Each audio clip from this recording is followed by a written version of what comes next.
Hey now, everybody. Welcome back. Brand new Take Aim podcast, and excited to get this show out. And as always, guys, this episode has been brought to you by Huntstand. If you have not had the chance yet to download and upgrade to the pro version, use the code TakeAim10.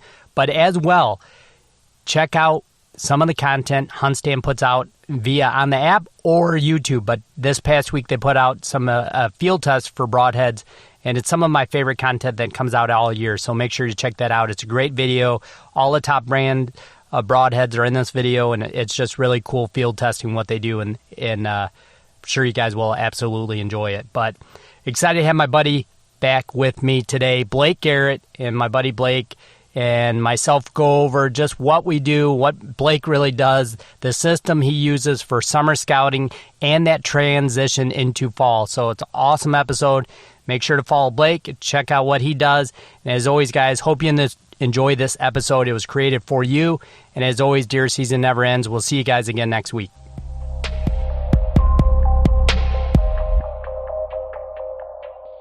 All right, guys, we are live, brand new Take Aim podcast, and happy as always to get a new show out, and excited to be back. I'm trying to say Black. I'm back with Blake Garrett. So what's happening, Blake? Not much, buddy. How are you? Good, man. Excited to talk to you, and it's kind of perfect timing. I'm actually headed out to go walk a new farm. Either I'm going to leave this evening or tomorrow and head out 2 hours away from like where near I hunt. But I know you got a couple new farms, so it's just a good time to talk about like the game plan and kind of what you do when you get a new piece of ground. Yeah, man. So yeah, it's a great time of the year with all of it, and usually get a bunch of pictures and get to use some big tine and get to put it to work and put some multries to work and see if we can find some big deer. But we last year had some great deer early. I had one really big deer that just disappeared on me. I didn't know a lot about him, but he was there, went hard-horn, stayed around till about the beginning of October, and then kind of disappeared on me. And I went to the grindstone this year, and I was trying to figure out some surrounding properties and kind of options for where that deer went, and tried to put some things together. So we did that and got a piece of property together that was kind of close to where he was. And so we added that to the list of farms, and then we also picked up a couple other pieces kind of in our area too, of just kind of, I guess I would say different sections of the county. Something I always try to do is try to kind of diversify my property. You talk to guys who want a big piece, they're like, oh, I want 1,000 acres or 2,000 acres in one chunk, and that's good, and it has its benefits, but it also has its disadvantages, is my opinion. And I try to just pick up some farms kind of spread out throughout the countryside, within one county or two counties. Right. You get different genetics, you get different access, you get different, you really can control pressure a little bit better by doing all that stuff. So yeah, this time of the year typically finds us doing that exact thing where we're trying to strap on some new properties and figure out what's going on and find some new deer. Yeah, for sure. One thing that I think is key to what you just said there, Blake, is benefits and cons of having a big piece is, once you learn to hunt a big piece, doesn't mean you can hunt it the right way. You know what I mean? Like you can hunt it the way it allows you to hunt. So with having multiple pieces like that, it does allow you to do a bunch of different options on weather, wind, or even, like elevation-wise. I don't know how much your thermals come into play out there, but, with certain properties do sit different. So there is a lot of benefit to that, and sometimes I've been victim of that. Like I had one big farm until I lost it here in Michigan where, dude, I could only hunt it one certain way. And when how the season goes, Blake, there's only maybe, if we're lucky, 50 days a year or 50% of the days a year that work out perfectly that you can hunt. So when you diversify those properties, you can start to stack that up a little more. Yeah, absolutely. Yeah, it's And there's a lot of stuff you look at. We always have the fear of EHD, which is always the month for us here in August that it's going to hit us if it's going to hit us. And what I've found, at least for Central Missouri, for the most part, will almost never just get completely plowed with EHD. It's like it's really spotty, and we may have a farm 2 miles away that gets almost a half inch to a full inch more of rain than what another farm does. So I think that's kind of why that happens. And it's another thing where, we've had EHD hit one farm but not even touch another farm. So it just kind of, it's not really, I guess, putting all your eggs in one basket is kind of my mindset with it. Try to get it around there and just diversify things as much as you can. And you're absolutely right. I mean, every farm is only has certain access and certain huntability, and it's definitely nice to kind of diversify. And guys can kind of get in trouble if you don't do your homework and you don't properly assess what's on that farm and what's using that farm. You can kind of get in trouble where you're just bouncing around aimlessly, or you're spending the rut on a farm you really don't need to be on. You need to be on a different one. And years back before cell cams and really trail cameras were really common, you could get bit by doing that and being too spread out. But man, nowadays with mobile cameras, I can tell you what's going on every farm from my couch, Right. So it's up to date. So it really makes a lot more sense to me to, try to spread out. That's and, right now, I mean, like we talk about, kind of first step for us is always when I get a new farm, I just look at access. We talked a bunch about this, but I really start trying to build that I guess kind of the status on the farm and low pressure, and try to let them understand that when they hear the side-by-side come in, it's the feed wagon, I'm going to bring some food to them. It's nothing bad. I'm not hanging sets now. I don't do any of that stuff now. All I do is get a new farm. We find a new farm. Okay, I got to figure out how I can get my side-by-side into where I want to go with the least intrusion and without crops, damaging crops, because everything has crops on it up here pretty much, and kind of get me in and out to where, like, for instance, it's so hard to explain without showing it on a map, but for instance, if we have a farm and it's got one draw that runs through it, and the draw runs completely through the farm, but it runs north and south, I try to look for access kind of in the middle of the draw if I can, coming in from either the east or the west, where I can come straight in to where the draw is the narrowest, and that's where I'm going to set up my cameras and my feed or my mineral or whatever I'm going to do. Okay. And what that allows me to do is I pretty much take out the chance of any deer bedding right there, with it being the narrowest point of the draw. I mean, I really like it if it's a draw that I can, like, see through. You know what I mean? We have it a lot here where typically if there's trees, it's because there's a creek and they can't farm it.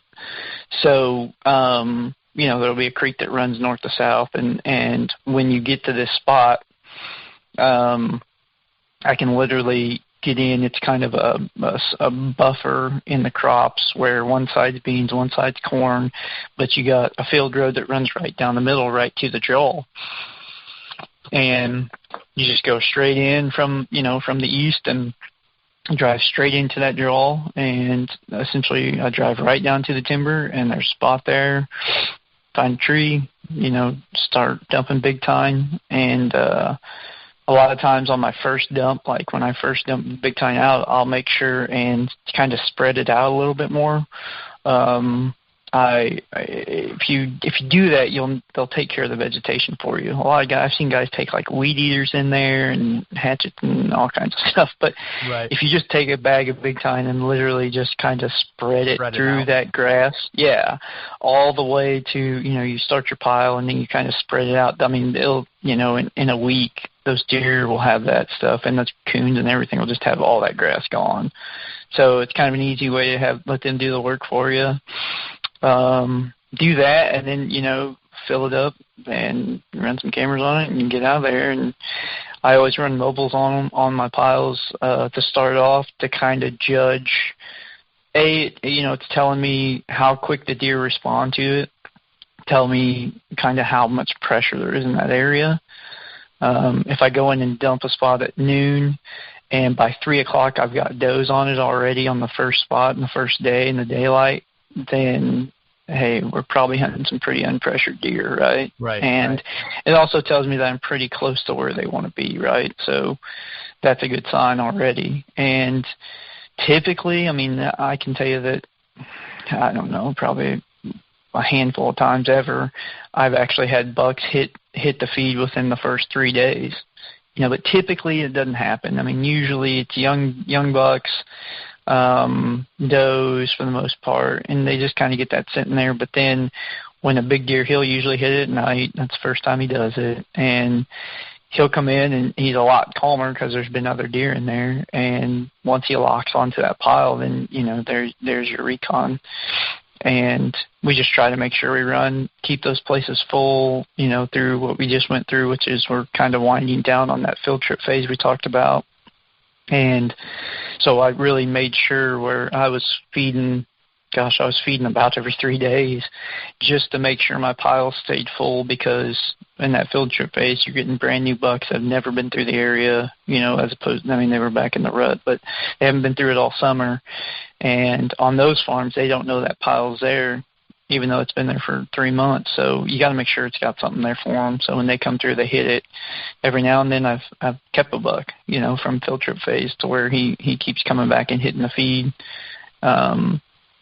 throughout the summer, and then, hopefully you can capitalize on that through the fall. But yeah, that's what it's about right now, is just spread out. I got stuff everywhere. I've got piles everywhere. I've got cameras going everywhere, and just trying to figure out, okay, where are the shooters and what farms are we going to really try to sink in on and spend the time on, Right. Blake, when let me back all the way up for just a moment, but when you get a property like this, let's say it was, a friend of a friend and you got permission, or you knocked on a door, met the neighbor just by chance. I mean, do you literally just open an app, look at, an aerial photo, and then dissect like, hey, this is point A to point B, where I want to get in and start doing this? Yeah, absolutely. Yeah, I mean, it's for me, it's about, honestly, I think guys struggle with, they try to go in too tight. If they're like, I just think deer are bedding here, so I need to, I can drive my truck to here, but I can walk, 400 yards down this corn edge and put it here, and they're going to be there. Like, there's just no reason to do that. I mean, let the attractant do the work for you. And, like here right now, a lot of our big deer are living in corn. So you get this kind of misconception in your brain that you need to go to the biggest block of timber.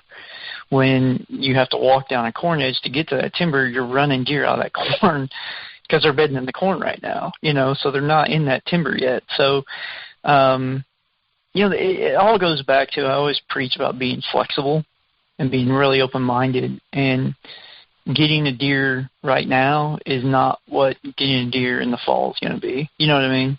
Yeah. So nothing I'm doing right now has anything to do with patterning. I'm not trying to find his bedroom. I'm not trying to find where he's feeding.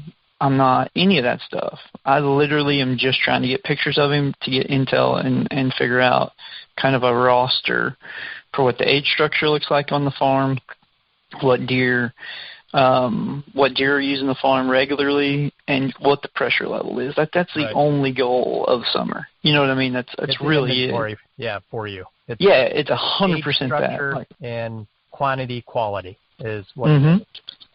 Yeah, so especially on a new farm. When you do this as well, Blake, we've talked about it before on the podcast, but just to reiterate to people, like, that just talk so much smack about baiting and whatnot. This is a tool that you use, and luckily for you that, like, you figured out a system with Big Time that works so well. But so when you go in, do you preferably, Blake, like, do it on a certain wind that you know will drift kind of in maybe one of those creek bottoms or the low part of that timber where you think there might be bedding, so it kind of speeds that process up? Not much, no. I mean, I really don't. For me, it's more about the thing I really pay attention to, I guess, the most is time of day that I'm in there, because it goes back to the pressure stuff. So I always feed between 11 and 3 o'clock in the daytime. I don't want deer to be on their feet. I want them to, a lot of times if a buck is laying down and you drive by him or he winds you, if you get to the pile and say he's laying downwind of the pile somewhere and he winds you, he may get up, but he's not going to just absolutely blow out of there. He's 9 times out of 10, he's probably going to just stay laying there. And I found a lot of success and a lot of, I get a lot better response on my piles if I do that midday stuff than if I were to go in the evening or, or early in the morning. We just noticed that, I think you run into those deer on their feet and you never want to surprise them, right? You want to just stay as predictable as possible. Right. So I always do that. That's just one thing I've done, and I think it's really helped with getting daytime pictures now. Guys that work, obviously, and have to be, work till 5 and can't get out there till that evening, or they, I would suggest doing it on the weekends in the middle of the day, stuff like that. Just try to find a system that works the best for you that will kind of knock down the amount of time you're on the farm when the deer are most active. You don't want to do that. But for me, it's just more about I focus more on time of day than I do really wind direction, because I don't really care, honestly, if they smell me if I'm in there. You know what I mean? Like that's kind of the whole plan behind the knowing I'm coming, understanding my presence, right. And seeing a positive thing out of it. So I don't. You know what I mean? More as a, like, do they smell the big time faster? Like you're actually working against yourself, but allowing them to smell the big time. So they're like, hey, there's something here we might want to eat. But I absolutely get what you're saying when you're saying, like, I use this time basically to be the least intrusive, and that's why you do it. Yeah. I mean, I can tell you, like, there's some draws I feed that are pretty much, I've done for 4 years, and there's a lot of bucks at summer in these draws, and I would tell you confidently that there's bucks bedded within 50 yards to 100 yards of that pile, and I know for a fact my wind blows directly at them when I go into that pile, and I don't see any less response time or more response time off of that. Does that make sense? Like, I mean, those deer, they kind of know, I mean, there's just, if I could take you one day and show you, like, I literally do the same thing, and to the point of, like, pulling my side-by-side in, backing it in the same way, like there's a path, you know what I mean? Like, right. The tire tracks stay on the same thing, and they back in. I leave my side-by-side idling the whole time. I don't shut it off. Just everything's the same. You just stay really predictable, and those deer kind of become complacent with that because they know what to expect, and they don't ever get surprised, Yeah. So surprises, basically. Yeah, no surprise at all. Yeah, and I don't wear rubber boots. Like, I don't spray down. I'm going to tell you, when you're feeding between 11 and 3 o'clock and it's 98 degrees, you're covered in sweat. You know what I mean? Like, right. I know for a fact they smell me. There's no doubt because I literally do nothing for scent control, but that's what I want right now. You know what I mean? That's the whole point of this building that up, is that they're going to tolerate that because of the advantages they get off of it, which is there's no danger to them at all. And it's kind of no different than, if you've noticed on my Instagram, like that barn, the barn that I've been running videos in. That's a man-made structure where guys loaded hay into it, right? But there's no negative. There's been nothing negative for those deer. Yeah. So those deer get the benefit of being in the shade, being cool, having wind blow through there. They can relax. They're on dirt, no bugs, no ticks. And those deer have learned over time that it's a great place, and there's 10 to 15 deer a day that go into that barn. Yeah, that thing's amazing. And it's unreal. And you know, for me to walk into that barn and literally, I mean, it's like a paparazzi show in there now because the content's just so cool, and I want to cover kind of every part of it. So I've got like 3 cameras in this barn and some around it, and run on video and some on pictures and whatever. But those deer never stop using that barn with my intrusion going in there. That's great. And I think it just shows that, you know, that farm has been one farm that I've had for 5 years and done this same thing on for 5 years. And I think it just shows that they tolerate it because there's no negative associated with me on that farm. You know what I mean? There's I mean, the only negative is the deer that we kill, and thank God I've been efficient enough to any deer that did have a negative response is dead. You know what I mean? So it's if you know, I understand everybody's situation is different, but it's just something to think about it because I think guys can kind of implement it, you know, on their own way, on their own farms, to where they can see benefits out of stuff like that. And whether, you know, if you can't feed in your state, it may just be a mineral thing where you're just giving them a little bit of mineral every time. I mean, guys will laugh at me, but like, if I got to go check on, you know, I've got obviously some cameras just on mineral licks, and if I got to go check that camera, I'll take literally like a I don't even know, like probably 2 cups of mineral, and I'll dump it right in the middle of mineral lick every time. Right. It's just because I want something fresh to be there associated with my sink coming in, so they just understand that. Hey, you know what I mean? That's a good thing. So. Yeah, that's kind of the whole, I guess, aspect of it. Whenever I look at wind, I used to do that. I used to not check cameras with the specific wind. I used to put cameras in bags, you know, in Ziploc bags. I used to spray them down after I got done checking them. I used to, you know, all that stuff. I found out that, man, you don't have to do that if you just follow a process. Right. Yep. And and like you said, that guys need to think of it in the same manner as like your bow, the sight you use, your broadheads. It's a system, just like your camo and your clothing. Like, you bought this for a reason, and it has a system to it, and you use it in that system. It's the most effective.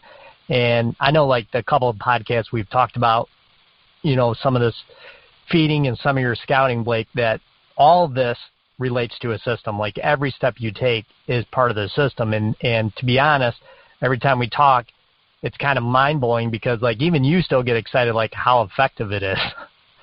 Yeah, it's really crazy. It's just crazy because, and this is probably going to sound really bad, it's just crazy because the industry has pushed something different forever.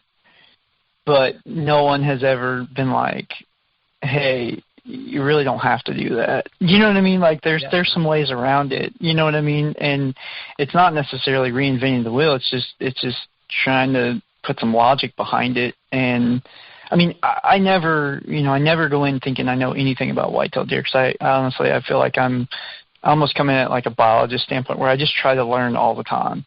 And I just, I started kind of thinking about this, and when we started this process, and it was like, man, this is working. Let's keep doing it. Let's keep trying it, and the longer you do it, the better it works. And then you see it to where, like, the deer are watching you dump feed. You're like, wow, this is insanity. Like, I would have never imagined this.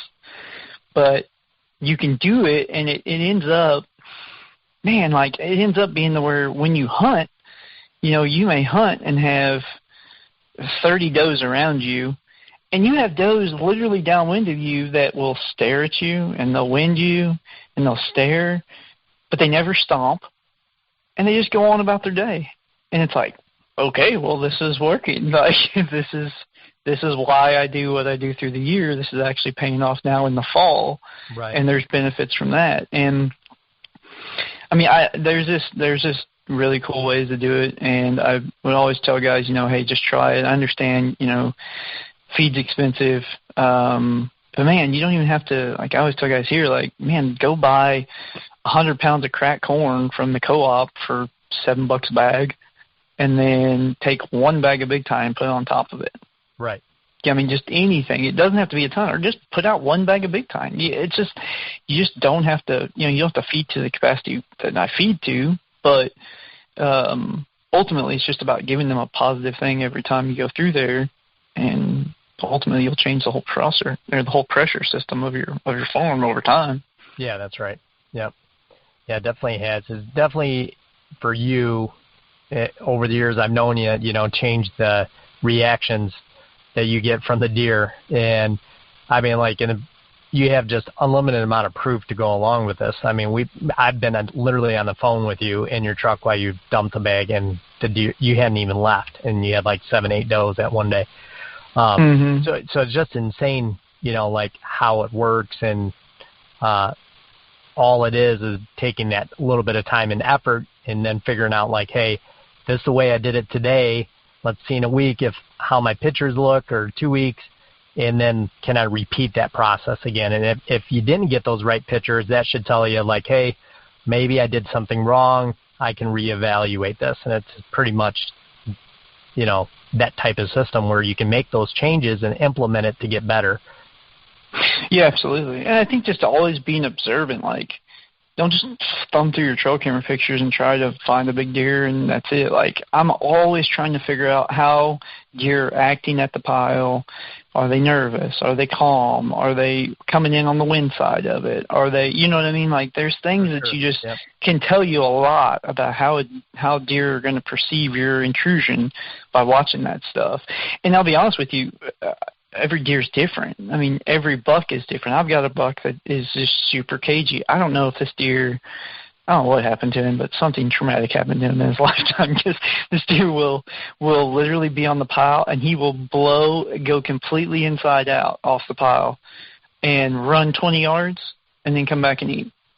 And then blow complete. I mean, he does it, I would say, yeah, I mean, I would say off of, he's on the pile for 5 minutes. I guarantee you he's run off of it 4 times at least. Wow. It's just unreal. I have no idea why. The deer just does it. I thought maybe it was like clicking, like a camera was clicking that was getting him to do it. So I was running like my deltas on video because they record audio as well. And it's not. It's just like, I mean, the deer will be eating with 3 other deer there at the pile, and he'll just blow out there, and all the other deer like pick their head up, like, what is going on? And then he comes back. Wow. But some deer are different. So yeah, just some learned reaction he's picked up.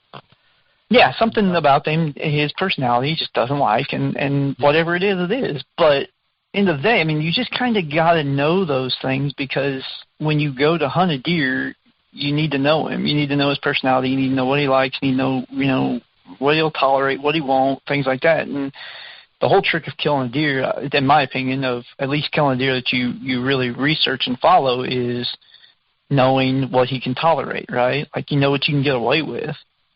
So you may have a buck that won't let you get away with much intrusion on him. So you got to be a little bit more laid back on him. Let him kind of come to you and slip up. You may have a buck that'll tolerate you 100%. Those bucks, you go in and, I mean, I tell you, I pulled the camera. Yeah, I pulled the camera yesterday, and I went into a spot. I've got a buck that I know pretty well. I've got sheds off of him since he was 3. He's a 5-year-old this year.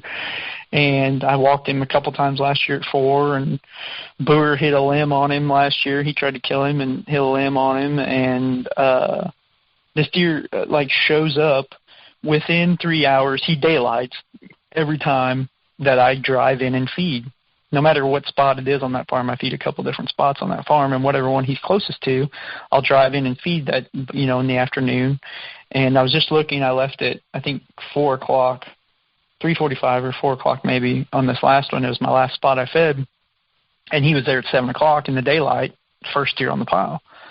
So it kind of gives me a key up to where I know, hey, if I've got to drive my side-by-side in to hunt this deer, it's probably going to be beneficial.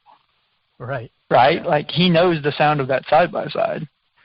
So I may be able to go to a spot I fed in the past, and, we always shut it down if that's the case. We'll shut it down 10 days before, but if I let that feed get out of there, I may be able to drive my side-by-side all the way to the blind and get out, and that deer may come just because he heard the side-by-side and thinks I fed the spot. Right, yeah. I mean, those are options, you know what I mean? Yeah. So you kind of just put all that away, you know what I mean? Positive learned reaction. Yeah, and those are things like you just for me, when I say I always come into like a student, like those are things I always try to do because I feel like, the deer you're hunting, if you know him inside and out, you know how he ticks and you know what he does, it just gives you that much more advantage to getting him killed. Yeah, there's a lot to learn from if you take the time from those types of situations and not just blowing through your trail camera photos like you said and trying to figure out, because you said it perfect earlier about the one buck. Each one does have his or her own personality. Oh yeah. And there's a lot to be said to that and what you can learn and basically overall how we can hunt or pressure a piece of property. Yeah, just what they'll tolerate. I mean, that's the big trick. It's so hard to kill a deer that won't tolerate much. It's tough. Yeah, it is. Almost impossible. Yeah. And honestly, I'm blessed enough to usually have 2 or 3 deer a year I could go after, and I'll put deer like that on the back burner. It's almost like a deer that you'd never had a daytime picture of. Right. Yeah. You put him on the back burner too. He's not nocturnal. You're just not in his circle. Yeah. So if I've got a different deer that I'm in his circle on, I should probably spend more time on him because, like you talked about, you're hunting 50% of the year, maybe. Right. Well, if it's all about efficiency, or if you can only hunt weekends, you probably better have your butt in the right stand that has the best odds. So all that kind of has to go into the factor of it, and for me, those are things I kind of, put a check mark in that box. If that deer is super jumpy, if he just won't really get on the program, or if I just can't really figure him out, then that deer is going to go down the list on kind of one we're going to target for the year. Right. He's like a hopeful. You hope you may see him one day, but he's not really on the 18 list for what we're going after on this piece. Yeah, right. He'll definitely be a rut buck. You know what I mean? Like he's a November project. Yeah. Yeah, exactly. Yeah, it all falls into it though, So when you do this, Blake, and you're kind of leading up towards season, you guys, kind of get the luxury in Missouri to start September 15th, right? Right, yeah. Do you kind of stack it a little more or increase the feed, up until that? I know you said there's a 10-day gap there, you can't feed anymore, but do you push it late August, early September until that roundabout 10 days come, or do you kind of just keep the same system? So it's kind of different for every situation. What I do, really in Missouri, the law is pretty gray. It just says an area can't be baited is how it is. So it doesn't even give you like a distance. So I always play it safe, and usually I will not feed a farm, the entire farm, if it's been fed. So I won't hunt a farm if it's been fed, essentially. So say I have a farm with like a great 3-year-old on it and really not a target buck, I'll just shut that farm off. I won't even hunt it, and I'll feed that farm through the fall to just try to keep him there, keep him alive, keep him healthy. But on a deer I'm trying to go after, we kind of see how he cores up as soon as he goes hardhorn. So if he, typically first week of September, by September 10th, 12th, usually opening day, we can pretty much tell what that deer is doing. And if he's still around quite a bit and he's still daylighting quite a bit, I'll shut the feed off and I'll move mobile cameras to scrapes, because usually scrapes come up around the mid to late September. And when those pop up, that's when I'll go to scrapes with the mobile cameras and kind of try to kind of figure him out off those scrapes, right? And shut the feed off and see if when the feed's gone, if he still sticks. 'Cause he should stick. If he stayed through hardhorn, he probably will stick around through, right. Yep. Through September at least. Yeah. And at that point, you kind of figure him out on what he's doing. I may go in and hunt him if I've got a good north wind. If I get a good cold front, I may go in and hunt him, but typically those don't fall for us until like the last week of September, first week of October. And I've had a lot of success killing deer between like September 27th and October 12th, 13th, somewhere in there. It just seems like we always get a really good cold front sometime in that time frame. But that'll be when I do my first hunt of the year. And it's extremely intentional. It's extremely, he's daylighted on the scrape in the morning or in the evening pretty recently. And it's where I'm pretty confident that I know I'm in his bubble, and I know that with the cold front, he'll be on his feet. So then I'll go in and I'll go after him. But I don't really push that. You know what I mean? I really let the data and the trail cameras kind of tell me if that's going to happen or not. And some years it happens, some years it doesn't. But ultimately, you know, I don't hunt just to hunt. I hunt with intent through September and October all the way to Halloween. Once Halloween comes, then it just becomes a matter of sitting your butt in a stand in an area. There. Yeah. You know what I mean? I mean, that's, getting there and putting it in. Yeah. Mm-hmm. Yep, for sure. So, but yeah, you're right about that first cold front. It's always a good time, and if you got some MRI on a deer, it's you know, a great time to strike. And part of that, or soon to be success, I would say, Blake, is because you haven't already been in there and burned up a spot just to be there. Hey, I'm hunting. I'm supposed to be hunting. It's right. The intent to be like, you know what, it's in my best favor if I stay out of here until these conditions are right, because the deer just know, like, don't go in there and blow out one of your best pieces that you may have a potential of 1 to 3 shooter bucks on just to be hunting, you know. Yeah, absolutely. I mean, he gets dumber every day once the velvet comes off. So every day you don't hunt him is a day that you get closer to having a better chance of killing him, if that makes sense.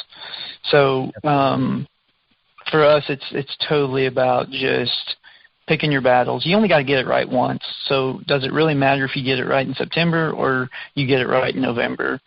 Doesn't. I mean, either one's fine. I would rather have better odds and get it right in November than I would to have, you know, go in on a 40% chance of seeing him and pull him out of there in September. Right. There's just no reason to. Sure. So no rush with it. I mean, that's why I travel a lot early, just to kind of keep me from making that mistake, because I made that mistake for many years.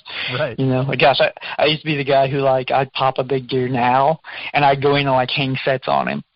Like, no, that's, you know, end up not even hunting the set or end up not seeing the deer again. Right. It's like, there's just no reason to even try the pattern right now. It's just not. Now, if you're Kentucky, if you're Nebraska and you open up when they're in velvet, okay, I get it. But, or Kansas where you don't have to pull the feed. Yeah. I understand it. But in Missouri, you have to pull a feed, so everything's going to change. I mean, beans are going to change, acorns are going to drop, antler velvet comes off. Like, there's so much that changes in September that you're going to hunt. You're going to have a completely different deer on your hands September 15th than you do even September 1st. You know, just those 2 weeks, they change so much here that it's really in my opinion, it's a very low odd to go in and hang a set on a deer for what he's doing right now and kill him in September. I'll be honest, I've never done it in Missouri. It's never worked out for me, and I've tried a ton. Yeah, you know what's crazy, Blake, is it seems to me every year, and this is, I'm just speaking in Michigan, and unfortunately I haven't had a lot of early season hunts out of state, you know, a couple, but not enough time to say, like, I have a answer to this. But it seems to me, at least in Michigan, Blake, and you can tell me what's going on in Missouri, but soon as that velvet comes off, there seems to be that gap there where you kind of got to play that role, like, you know, the cameras kind of dry up to me, at least with the bucks. Mm-hmm. They seem to really go underground for a moment while they dispatch and kind of that velvet comes off. And it's such a critical time to me to really remember, like, don't go out and even if I have a free time to do it, don't go out and check a camera. You know, I know the batteries are there, the SD card's there. It's going to be fine the next time I get to it. But it just seems that couple weeks there from Labor Day to like the 15th, those bucks are just on a critical high alert, and they just seem to be so underground. It takes a few days to kind of get back on them. Yeah, absolutely. I mean, I don't know what it is about shed and velvet, but I've had so many bucks that I get pictures of daily or every other day, and I literally lose them for a week. Just, I mean, nowhere. Yeah, out of nowhere. I don't know what they do. I don't know what that you know, that testosterone and that change in their body makes them do, but they literally, you're absolutely right, will absolutely disappear, and you have no clue what's going on. You're like, None what? Whatsoever. Yeah. What is going on here? And I think to complicate that and to kind of add to it, in Missouri, our acorns drop then too. Sure. And a lot of our beans change that time frame as well. So, you have, like right now, you go out to a bean field in the evening, that's where all your bucks are. But as soon as that turns yellow, as soon as those beans start to change colors and the acorns drop, those deer are looking for the highest fat content they can get, which is acorns. And they're going to literally, I think they just go sit under a white oak tree and lay there and eat and gorge. Because, man, when you pick them back up late September, they put on 40 pounds. You know what I mean? Yeah, they do. They gain a lot of weight. Yeah, that's for sure. But I just don't think they move much with it. They still have to. I think they kind of go into a I don't need to disperse energy. I need to put on weight. I need to get ready for this. This is coming. And exactly. They know they're about 8 weeks out. They're 8 weeks out from the rut, and it's just time for them their body's telling them not to move a lot and to pack on the pounds they can, and that's what they do, Yep. Exactly. And the best, that's usually when I'll move the scrapes, and that's usually where I'll pick them up, because we usually by late September we start seeing scrapes, and they may just be a little, maybe the size of a basketball, but that's where we'll start moving cameras to those, and that's typically where you'll pick them back up at some point. Yeah, for sure. That's always exciting to me because I'm like, I don't know if there's another play in the playbook, but that's just what I do, and I'm always like excited. Like, man, I can't wait to see who stuck around, who so and so looked showed like up out of velvet. Yeah, who showed up, and hey, instantly at some point now I'm back in the ball game because sometimes those scrapes are hit at daylight, some are hit like right before and right after, which tells me, hey, that bedding's very near. And I'm somewhat back in that ball game. And it's just like, probably with you, Blake, I'm like, yes, it's like a relief. Like, they're still there. They didn't leave Michigan. They didn't leave my farm completely. And, some do, like I do, which is just typical Michigan because so many properties are divided into 10, 20, 40 acre sections now, much smaller pieces that, 90% of my bucks will just be on the neighbor somewhere or a half mile away. And nothing you can do about that, but what you can do is just wait it out, get those cameras on a scrape and, see who's there, like I said, and then, get back after it. But I don't know. I'm just always excited when I pull that first one off the scrape and like, yes, so-and-so is still here. Well, yeah, and there's something about, it's always a downfall to see them in hardhorn because they just never look as good as they did in velvet. But there's something about getting pictures of hardhorn deer that you're like, okay, now it's time to actually hunt them. You know what I mean? Like it's the fall now. You get your first, you get your first hardhorn deer, and you're like, okay, cool. And now you start seeing that rut activity, which is a great opportunity to kill a deer on. That's when they stop thinking with their gut and start thinking with their nuts. That's when they can become killable pretty easy. Yep, for sure. Yeah, there's always a day or 2 days there, leading up to Halloween that a cold front or the right barometer, early evening, if you somehow are lucky enough to get in to that bedding, somewhere close within 100, 150 yards, there's a good chance he may be up early and you can see him, and it just gives you like that information that like, hey man, I can kill this deer, but it's all about being there and waiting for that right moment to strike and doing it the right way. And as we know, Blake, it's just all part of the puzzle, but it's just super exciting when it works out that way. Yeah, absolutely. We can go back to the pressure thing. That's what I think, we've had a lot of success over is we don't pressure our doe herds at all. So what I really do is focus on them. And I focus on where my does stage off of food. My mineral licks always are on fire with scrapes and bucks using them because there's always does going to them. And it goes back to that same thing. It's almost like a late season mentality where we go in and we hunt, and you're going to have to walk, 10, 15 does get by you, or they're going to be around you before he shows up. But that's where, that's that strategy for me that time of the year is always I really, I'll hunt. I'm a little bit more laid back than what a lot of guys are with pressuring in on deer. And I'll lay back and hit a staging area where a bunch of does are going, where I'm getting a bunch of doe pictures. Because that's where he's going to go. He's going to go check that. Yeah. So that's really where I'll focus October a lot is going to be on those doe, either where those doe bedding areas are kind of on the edge of them, or where those does stage up before they go out to food. Because he won't daylight on the food typically. At least here, like, the does may go out in the bean field. They're going to get there at sunset, and then he may show up right at last light to hit the scrapes.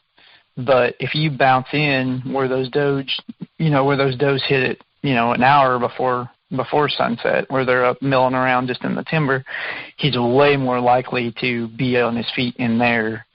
For sure. And that's kind of, and those spots are so easy to find because it's just off of food. You just go in off of food and look for scrapes and rubs. I mean, they'll be loaded because that's where the deer spend the majority of their time. That and they're trying to show dominance, and they're trying to let every doe that goes through there know they're there. And so it's a really kind of becomes kind of one of those easier times to hunt them. You know what I mean? There's just not a lot of question marks with it.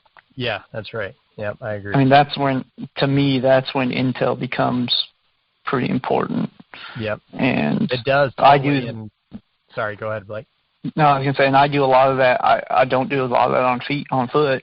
I'll do a lot of that on the side-by-side like we talked about. Just drive the edge and get in there to where I can kind of check and just drive a lot of times crops are coming out that time of the year too. Heck, there's so many times that I make sure the farmers let me know when they're harvesting, and I'll go in when they're harvesting and drive the edges to see kind of where those hot spots are into those cornfields or bean fields or whatever the case may be. Then I know, and if I have to go in and hang a set, I'll hang a set that day while they're in there harvesting. Yeah, it's just little things those are, that's when you start trying to be a little bit more sneaky than what you're going to be through the summer. Right. Yeah, for sure. Yep. That's funny. That's exactly what I had just was going to ask you is do you run the same process doing those cameras, with the side-by-side and trying to keep that routine as much of the same as you can? Yeah. Oh, absolutely. Yeah. I try to be as predictable as possible, but what I won't do is where I become unpredictable is when I move. So I'll have a camera on a scrape on an edge, and I'll base everything off that time frame. If he's within 30 minutes, then he's probably within 50 yards of that camera in the daylight. He's just inside. You know what I mean? He's not out on that edge. He's somewhere on the inside. So that's when I'll do something like wait for a windy day, wait for the harvest, something to where I can get in. And heck, I've even had it where I drive my side-by-side right in there, leave it idling, and put the stand up. Right. Drive out in the middle of the day. I mean, those things, because once you build that positive interaction with them, they don't think anything about that side-by-side sitting over there idling, and they're probably going to come check it out to see if you dumped a pile over there. Right. Yeah. You know what I mean? I mean, they really are. It's the same interaction as what they feel about the farmers on the combine. It's the same thing. They just don't let it bother them. So. Yeah, and he doesn't know. I mean, he just doesn't. They aren't smart enough to know, just because you're in a tree and in camouflage, that you're not the same. It's not the same scent they just smelled and ate off of all year long in the summer. Right. Yeah. I mean, he doesn't know you're hunting. So again, it's just not. It just seems to be that process has just seemed to be so much better than trying to get away with scent control and thinking this big misconception that you're undetected, because you're not. It's impossible. Yeah, every time you breathe, you're omitting scent, and it is impossible. Yeah. Yeah. So it's better off to let them pick you and expect it and be all right with it. You know what I mean? It's just a lot less intrusive. Yeah, absolutely. So, well, I know, Blake, that you got a couple really good shooters on these couple new farms, and I know that obviously I'm pretty sure we'll be back together here shortly and talk again on the podcast probably after some Nebraska and some other hunts. But as always, man, I'm always excited for you. You always end up shooting a great one on your own piece that you manage and work for. So, I'm excited for this upcoming season, see what happens for you. Yeah, man, that's the fun part. So I'm pretty excited about this year. We do have some great deer, and got some deer that we have a lot of history with. Got some new faces that we didn't know that have kind of moved in. But yeah, you never know. I get this time of the year, everybody's getting amped up, and I'm getting messages and phone calls and everybody's talking about deer and what to do, and man, which one are you going to go after? And it's like, it's way too early. It's just, there's so much that can happen right now. You know, you just kind of, I've had so many years, I got my hopes up and I've picked out a deer and I'm like, I'm going to kill him, and EHD will come through, or freaking he'll just disappear on me, or, you know, it's just so much that can happen in the next month and a half, that you just kind of play it by ear and try to keep tabs on as many big ones as you can. And you know, come September, I'll probably be able to give you a definitive answer on who's going to get some time put on him and who's not. Right. But as of right now, it's just, stick to the inventory game, stick to the process, and work it through, and hopefully we're set up for success. We'll see. Yep, that's all you can do, man. So it is part of this process, and if you listen to this podcast, you know, listen to that part, you know, is so important, is that process. Like what Blake does or what I do may not work for you, but something in there may tell you, like, hey, this is where I can start my process, and then I can go A, B, and C, and it will just help you be a better hunter. Me and Blake are in Michigan and Missouri, and I do a lot of the similar things that Blake does, and I hunt totally different farm ground, like flat, no bottoms, no nothing, but there's some of that similar process that I use to just be safe and secure. Don't really get too excited till, like, you know, after that velvet comes off, and then really start to hone in on how we can do this. So, but, you know, each their own, and I know, Blake, man, there's just always proof in your pudding, and it's always cool to talk about. Yeah, absolutely, man. If anybody ever has any questions, I mean, I answer a ton of questions on Instagram every day about stuff and try to help out if we can. And again, it's like you said, it's a perfect example of, I'm not trying to tell anybody how to do anything, but it's just a matter of, this has worked for me, and it's been something that I think a lot of guys could have success and could put, you know, some more deer on the wall for you if you definitely adapt some of it. Absolutely.